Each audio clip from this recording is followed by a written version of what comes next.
Good morning students, जैसे 10th class learning video chapter 3 हमारा लगभग कंप्लीट हो चुका है। हम एक्स्ट्रा क्वेश्चन भी कर चुके हैं। आज कुछ बच्चों की डिमांड पर हम लोगों ने 2 क्वेश्चन ग्राफ के जो अलग अलग वैरायटी के हैं और 2 क्वेश्चन जो बच्चों की प्रॉब्लम थी, ये 4 क्वेश्चन दिए हैं। आज हम इन चारों क्वेश्चनों को करते हैं और फिर आपका टेस्ट भी है ट्यूसडे में। तो मंडे को ईद की वजह से टेस्ट ट्यूसडे में पोस्टपोन किया गया है, ठीक है। तो चलिए आइए क्वेश्चन को ध्यान से पढ़ लेते हैं क्या लिखा हुआ है। The coach of cricket team buys 3 bats and 6 balls for ₹3900। अब देखिए, बैट और बॉल, हमें नहीं पता कि एक बैट कितने का है और एक बॉल कितने की है। तो सबसे पहले क्या लिखेंगे, let cost of one bat ₹X and let cost of one ball rupees कितना Y, ठीक है। चलिए, अगर एक बैट X रुपए का है तो 3 बैट कितने के होंगे, 3X, और बॉल कितने की होगी, 6Y टोटल मिलाकर, और कुल कितने रुपए लगे, 3900। 3 कॉमन ले लीजिए, ये क्या हो गया, X प्लस 2Y। इस 3 को डिवाइड में ले जाइए, x प्लस 2y की वैल्यू हो गई 1300। देखिए 3 डिवाइड में आ जाएगा तो ये कट जाएगा। अब 2y को उधर ले जाइए, x की वैल्यू क्या हो गई 1300 माइनस का 2y। अब टेबल बनाते हैं और x और y के कोऑर्डिनेट्स निकालते हैं, ठीक है। चलिए, 3 पॉइंट मिनिमम पता होने चाहिए कोई ग्राफ बनाने के लिए। दूसरी बात, अब देखिए, अब यहाँ y की वैल्यू 1 2 3 4 तो पुट करेंगे नहीं, ये तो बहुत बड़े बड़े नंबर आ जाएंगे। 10 20 भी पुट नहीं करेंगे तो भी बड़े नंबर आ जाएंगे। इसलिए क्वेश्चन को पढ़ते ही देखते ही पता चल जाता है कि अब हमें वैल्यू किस तरह की पुट करनी है। दूसरी बात, अब क्वेश्चन के अंदर जब हम ग्राफ बनाएंगे तो मिनिमम 3 पॉइंट्स तो पता होने चाहिए, साथ साथ हमें कैलकुलेशन भी करके दिखानी है। फिलहाल मैं ऐसे ही लिख रहा हूं। चलिए, मैं y की वैल्यू को ना 200 लिख रहा हूं, 200। तो 200 टू जा 400, तो 1300 में से 400 गए, क्या बच गया 900। चलिए 300 पुट करते हैं, 300 600, क्या बच गया 700। 400 पुट कर देते हैं, 800, कितना बच गया 500। और 500 पुट करके देखते हैं, लो यहाँ पर ना 900 बहुत बड़ा नंबर हो जाएगा, तो 500 पुट करके देखते हैं। तो 5 ये हो गया 300, ये देखो 5 to 10 300, 3 to 6 700, 4 to 8 500। तो हमारे पास 3 पॉइंट कौन कौन से आ गए, 300 पर 500, 700 पर 300 और 500 पर 400। ये सब अच्छे से प्रैक्टिस कब होगी, जब हम ज्यादा वैरायटी के क्वेश्चन करेंगे। प्रैक्टिस ज्यादा करने से ना क्या होता है, अच्छे से पता चल जाता है कि हाँ अब इस क्वेश्चन की ये पहचान है। आइए अगली इक्वेशन बनाएं। She buys bat and 3 more balls। अब एक बैट खरीदा और 3 बॉल और खरीदी, तो एक बैट x रुपए का है, एक बॉल y की है, तो 3 बॉल 3y की होगी। तो एक बैट का मतलब एक बैट और 3 बॉल और खरीदी। अब कितने रुपए लगे 1300। इक्वेशन हो गई x इक्वल्स 1300 माइनस 3y। चलिए फिर से टेबल बनाते हैं, x y, तो y की वैल्यू 300 ले लेते हैं, तो 900 हो गया, 3 3 या 9, तो ये 400 बच गया। देखो 3 900 400 ले लेते हैं, तो 400 लेने से क्या आएगा, 4 3 या 12 100 बचेगा, ठीक है। 200 ले लेते हैं, 2 3 या 6 700 बचेगा। तो 3 पॉइंट कौन कौन से आ गए, 400 पर 300, 100 पर 400 और तीसरा आया 700 पर 200, ठीक है। बड़ा सिंपल सा क्वेश्चन था। अगर मैं इन दोनों इक्वेशन को सॉल्व करूंगा ना तो एक्स वाई का आंसर आ जाएगा। अब उसे साइड में निकाल के रख लीजिएगा और ग्राफ वही कटना चाहिए। लेकिन इस सॉल्यूशन को जो आप निकाल के सॉल्व करेंगे, शो नहीं करना, शो ग्राफिकली करना है। लिखा हुआ है एल्जेब्रिकली एंड फिर ग्राफिकली। तो चलिए आइए, अब मैं ये मेरे पॉइंट आ गए, मैं इन सबको मिटो रहा हूं और ये पॉइंट यहाँ एक जगह नोट कर लेता हूं। 400 पर 300, 100 पर 400 और 700 पर 200, ठीक है। आइए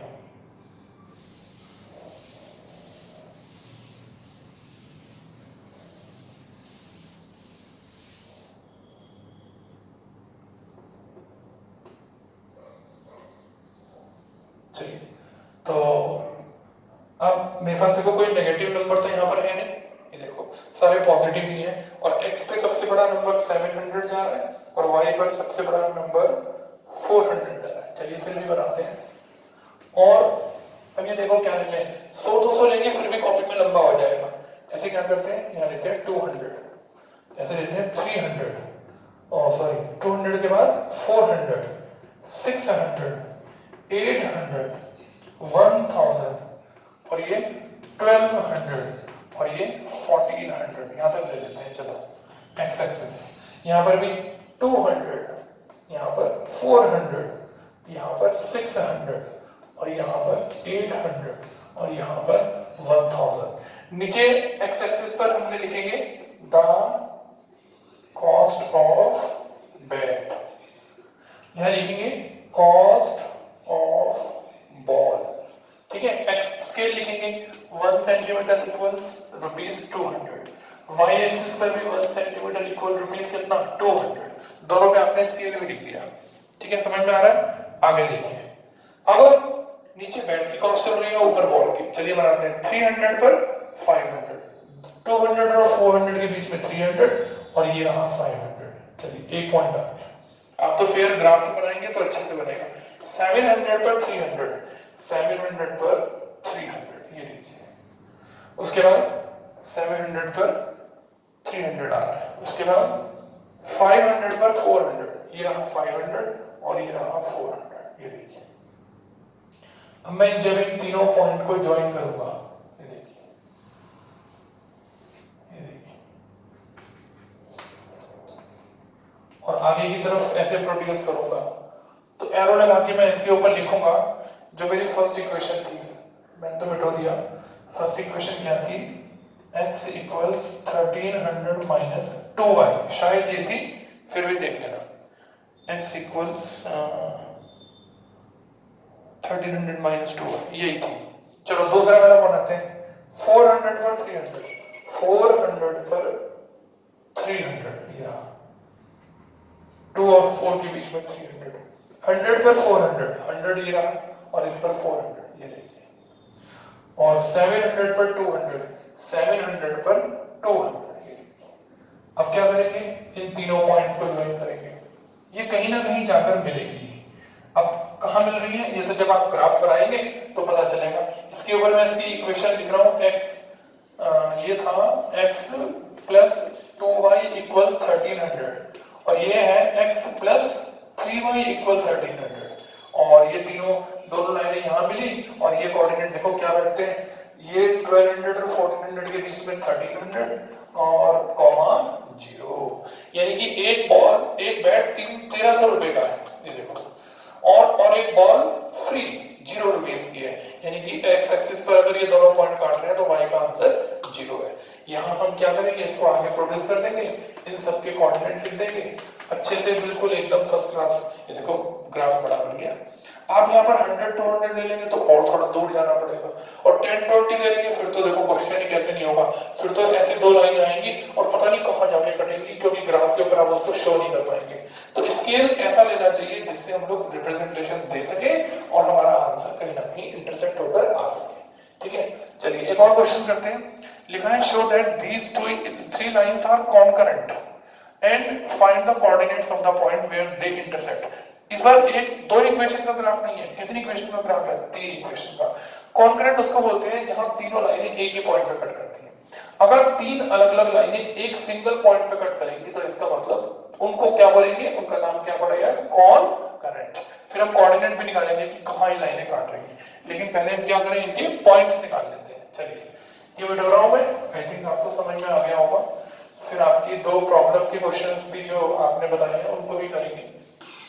चलिए तो पहले सबसे फटाफट 3y माइनस x इक्वल्स 5, ओ 3x plus y plus 5 equal 0, ये रही 3x प्लस y, ये फर्स्ट इक्वेशन मैंने लिख ली। अब मैं इससे आंसर निकाल रहा हूँ y का, माइनस का 5 और माइनस का 3x। चलिए जल्दी से कोऑर्डिनेट निकाल लेते हैं। तो छोटे छोटे नंबर है तो छोटे छोटे ही निकालेंगे। 3 पॉइंट कम से कम पता होने चाहिए। x की वैल्यू है, सपोज कीजिए 1 पुट कर रहा हूं, तो ये हो गया माइनस का 8। ठीक है, अब मैं -1 पुट कर रहा हूँ, -1 पुट करने से क्या होगा, ये प्लस का 3 हो जाएगा, तो ये माइनस का 2 बच गया। अब मैं माइनस का 2 पुट कर रहा हूँ, -2 पुट करने से ये प्लस के 6 हो जाएगा, ये 1 आ गया। ये देखो माइनस, ऐसे नंबर पुट किए, ज्यादा दूर में जाना पड़े। ये देखो अब इसमें तो मुझे दूर जाना पड़ गया, मैं 3 भी लिखता तो भी मेरा छोटा हो जाता, तो 1 और 8 की बजाय ऐसा लिख देते हैं, 3x की जगह 3, वो भी माइनस की, तो ये प्लस के 9 हो जाएंगे, तो 9 और 5 माइनस का, तो 4 बच गया। ठीक है, तो ये कोऑर्डिनेट आ गए। दूसरी इक्वेशन फटाफट, 3y माइनस एक्स,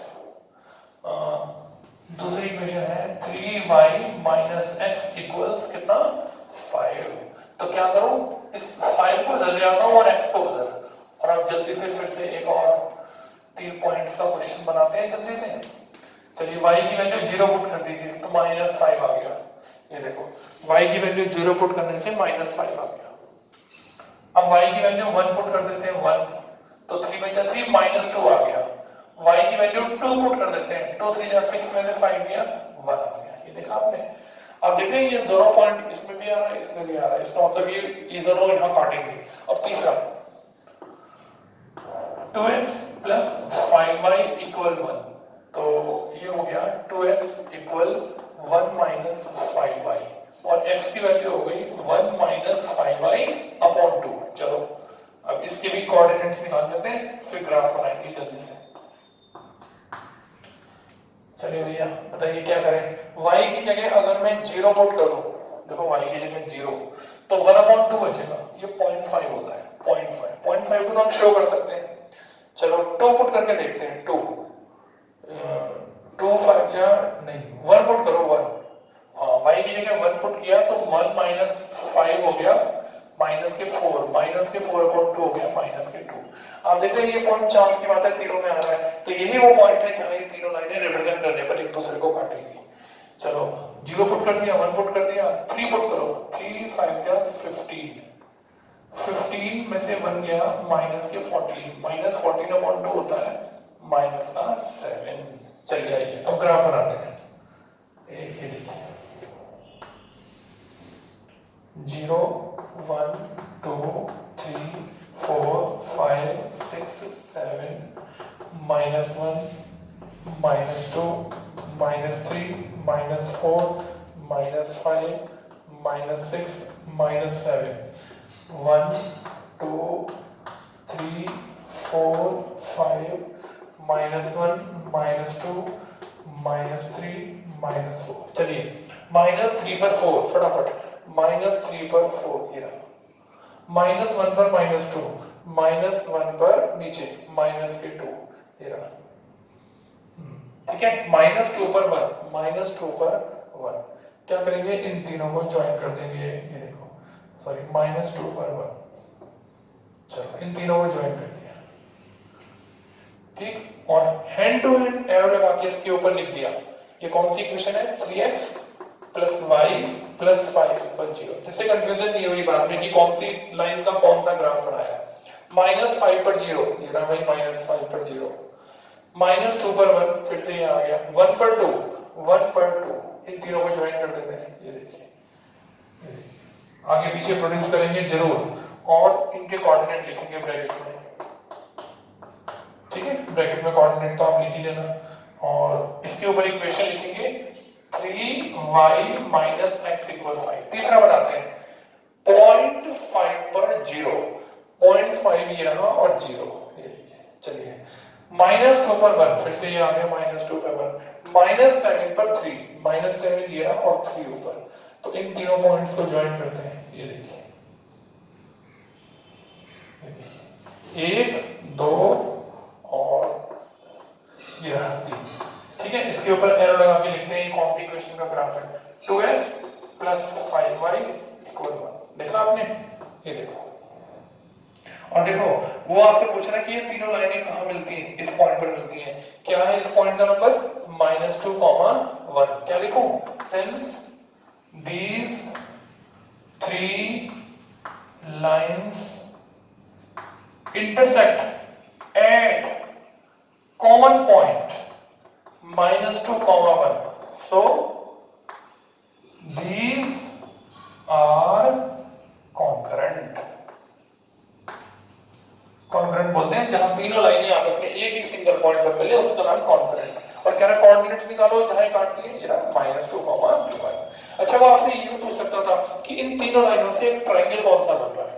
जरा देखना, ये लाइन और ये लाइन, क्या ये वाला ट्रायंगल नहीं बना है? ये देखो, इन तीनों के बीच में तो यही बन रहा है और तो कोई नहीं बन रहा।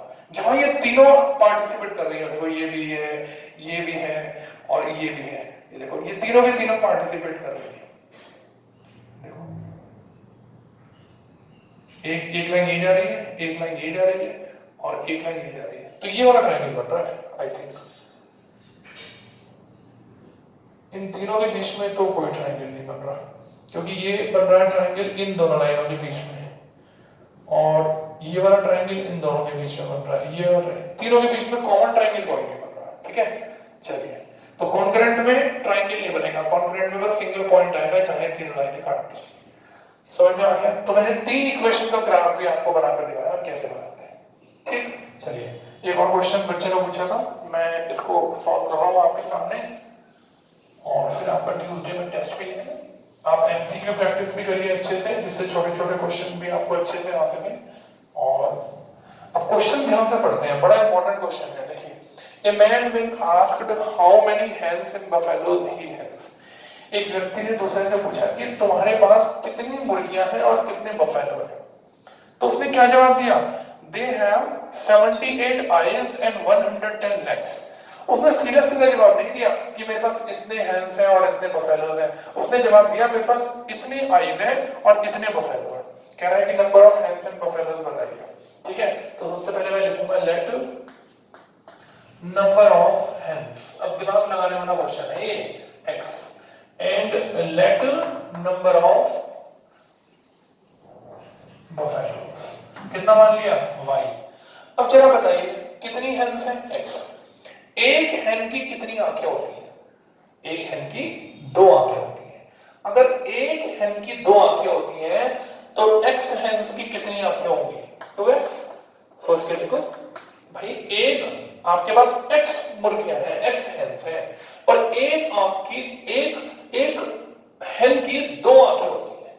अगर एक हैन की 2 आंखें होती हैं तो एक्स हैंस की कितनी आंखें होंगी? 2x। एक बफेलो की कितनी आंखें होती हैं? 2। तो वाई बफेलो की कितनी आंखें होंगी? 2y। अब बताइए हेन्स की और बफेलोज की आंखें मिलाकर कितनी आंखें हैं आपके पास? 78। तो इसमें से मैं 2 कॉमन ले रहा हूं, x + y = 78, और x + y 2 को मैं डिवाइड में लेके जा रहा हूं, 2 3 जा 6 1 2 9 जा, इक्वेशन नंबर 1 तैयार। ठीक है, आया समझ में? एक हैन की 2 आंखें तो x हैन की 2x आईज, एक बफेलो की 2 आंखें तो y बफेलो की 2y आंखें, और कुल आईज की संख्या मिलाकर है 78। आओ अगला क्वेश्चन पढ़ते हैं। अच्छा, अब लेग्स की बात हो रही है, बताइए एक हैन की कितनी लेग्स होती हैं? 2। तो x हैंस की कितनी लेग्स होंगी? 2x। जब एक हैन की 2 टांगे हैं तो x हैंस की कितनी टांगे होंगी? मल्टीप्लाई कर दो, 2x। अब एक बफेलो के जरा चेक करो कितने पैर होते हैं? 4। अगर एक बफेलो के 4 पैर हैं तो वाई बफेलो के कितने पैर होंगे? 4y। अब बताइए पैरों की संख्या मिलाकर कितनी है? 100। ये दिमाग में लगाने वाला क्वेश्चन है। तो 2 कॉमन ले लीजिए, x + 2y की वैल्यू 110 आ गई। 2 को डिवाइड में ले जाइए, ये 55 आ गया। अब आप इन दोनों इक्वेशन को एक दूसरे के नीचे लिख के सॉल्व कर लीजिए। x मुझे बैलेंस दिखाई दे रहा है, सॉल्व करके आपका x और y का आंसर आ जाएगा। आपका आंसर आएगा 23 और 16। ठीक है, 2 ही सिंपल सी इक्वेशन सब्ट्रैक्ट करना है, पहले y आएगा, ऐसे किसी एक को पुट कर देंगे तो x आ जाएगा। चलिए, समझ में आ गया? अगला क्वेश्चन पढ़ते हैं, बड़ा अच्छा क्वेश्चन है, बच्चे ने पूछा है व्हाट्सएप पे, हमने कहा वीडियो में बताएंगे जिससे और बच्चों को भी समझ में आ सके। The question is 2x + 3y = 17, और 2x + 2 - 3y + 1 इक्वल कितना? 5। ठीक है, ये क्वेश्चन है बिल्कुल सही। चलिए, अब देखिए इसमें 2x आ रहा है, लेकिन इसमें आ तो रहा है लेकिन अभी दिखाई नहीं दे रहा। तो मैं क्या करूंगा, इस इक्वेशन को ऐसे लिखूंगा, 2 की पावर x मल्टीप्लाई 2 की पावर 2। देखो जब बेस सेम होते हैं और बीच में मल्टीप्लाई होता है तो पावर को प्लस करते हैं। तो ये कंडीशन इस कंडीशन में आने से पहले ऐसी थी। देखो बेस सेम थे, बीच में मल्टीप्लाई था, पावर को प्लस कर दिया। ठीक, तो इसको मैंने अलग अलग करके लिखा 2 की पावर x मल्टीप्लाई 2 की पावर 2, क्योंकि बीच में प्लस का साइन है इसलिए पहले मल्टीप्लाई रखा होगा।